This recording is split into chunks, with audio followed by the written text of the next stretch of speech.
Z-Débrief, en partenariat avec InmacWstore.com, le spécialiste de l'équipement informatique pour les professionnels. Bonjour à tous, nous voici de retour pour un nouveau Z-Débrief, votre podcast de l'actualité numérique. Elle m'accompagne aujourd'hui. Bonjour Lauriane. Bonjour David, bonjour à tous. Alors cette semaine, on va parler d'une petite révolution du côté de la reconstruction des seins des femmes atteintes de cancer. Grâce à la 3D, vous le verrez, elles vont pouvoir retrouver leur poitrine. Une disparition aussi cette semaine, celle de John McAfee, l'inventeur d'un des premiers logiciels antivirus commerciaux. On parlera aussi d'une autre disparition, celle de presque 60 millions d'euros qui, en raison d'une réinitialisation, se seraient envolés. C'est ce qu'affirme le fondateur français d'une association qui promettait de faire fructifier de l'argent grâce au marché de la crypto-monnaie. On verra aussi le moyen qu'ont trouvé les chercheurs pour rapetisser les ordinateurs quantiques. Et puis pour finir, on vous donnera quelques conseils pour bien choisir le disque dur de votre ordinateur. Allez, le Z-Débrief, c'est parti. Les dernières infos. Pour commencer, il est donc question de santé et de reconstruction mammaire. Régulièrement, les chirurgiens doivent faire face à une pénurie de tissus mous utilisés pour soutenir les implants mammaires. Eh bien, les sociétés spécialisées dans l'impression 3D, 3D Systems et CollPlant, ont annoncé vouloir créer ce type de tissu en développant un collagène humain d'origine végétale, un tissu qui pourrait correspondre à l'anatomie d'une patiente. Et l'avantage de ce tissu, c'est qu'il ne provoque pas de réaction immunitaire chez les patientes, pas de rejet. Si cette belle invention voit le jour, elle pourrait soulager des millions de patientes. L'an passé, selon l'Organisation mondiale de la santé, 2 300 000 femmes ont été touchées par un cancer du sein. Nombreuses sont celles qui ont dû subir une ablation partielle ou totale du tissu mammaire. Une belle invention qui devrait aussi permettre à 3D Systems et CollPlant de développer leurs activités dans la bioimpression 3D de tissus et d'organes humains.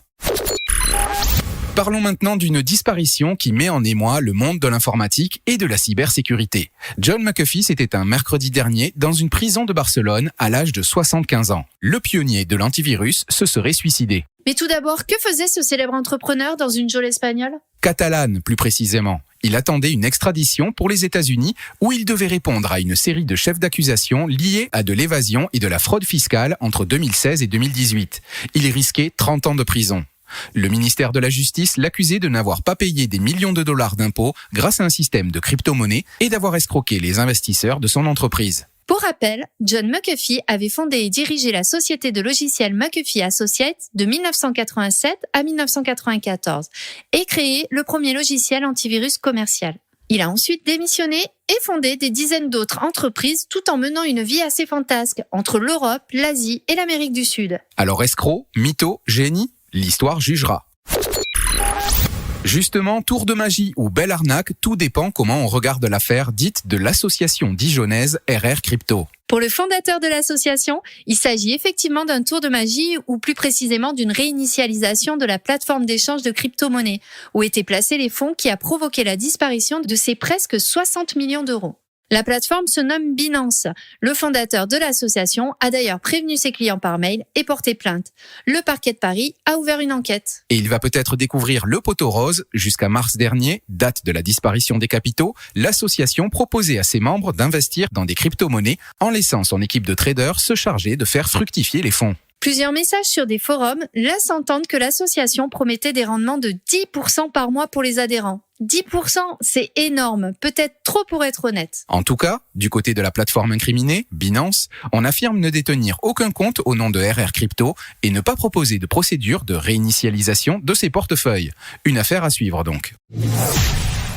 Simplifiez la collaboration de vos équipes à distance en équipant vos salles de réunion du HP EliteSlice G2 sous Microsoft Teams Rooms. Le lancement et le contrôle de vos réunions est plus simple que jamais grâce à la gamme HP EliteSlice G2 avec Microsoft Teams Rooms. Conçu pour la collaboration simple, polyvalent et vous offrant un haut niveau de sécurité, il s'intégrera parfaitement à votre environnement de travail. Retrouvez l'HP EliteSlice G2 avec Microsoft Teams Rooms sur InmacWstore.com, le spécialiste de l'équipement IT. Le chiffre marché. Le chiffre de la semaine est une mesure, 2 racks de 19 pouces. C'est la dimension qui pourra permettre d'héberger dans un centre de données un ordinateur quantique. Car oui, les ordinateurs quantiques pourraient rapidement sortir des labos pour s'installer dans les data centers. Des chercheurs viennent de trouver le moyen de réduire leur taille. Ils ont même conçu un prototype d'ordinateur quantique suffisamment compact pour tenir dans des racks de centres de données ordinaires. De quoi étendre la portée de cette technologie. Pour tenir dans 2 racks de 19 pouces, chaque élément constitutif de l'ordinateur quantique a dû être réduit. Le plus grand défi, bien sûr, a été de faire en sorte que le dispositif ne compromette pas ses performances. Défi remporté par les auteurs d'un projet scientifique européen qui a bénéficié de 10 millions d'euros de l'Union européenne. Le projet, baptisé Action, AQTION, vient de mettre au point le prototype. Des mesures ont montré que les performances et le taux d'erreur de ce système étaient comparables à ceux de production en laboratoire. Les capacités matérielles et logicielles du prototype seront encore améliorées avant qu'il ne soit proposé sous forme commerciale. Les chercheurs prévoient de proposer l'accès à l'appareil via le cloud pour tester des algorithmes quantiques sur un langage informatique quantique, indépendant du matériel. Ça peut toujours être utile. Chose promise, chose due. Donc, comment choisir le disque dur de votre ordinateur ? PC, Mac, tous en ont un. Alors, écoutez bien. Déjà, petit rappel, qu'est-ce qu'un disque dur ? C'est depuis 60 ans un média d'enregistrement magnétique des données qui enregistre des bytes, ou plus communément des bits, et peut les relire à la demande. Longtemps, les disques durs ont embarqué une technologie mécanique avec des plateaux et des têtes de lecture, un peu comme un disque vinyle en fait.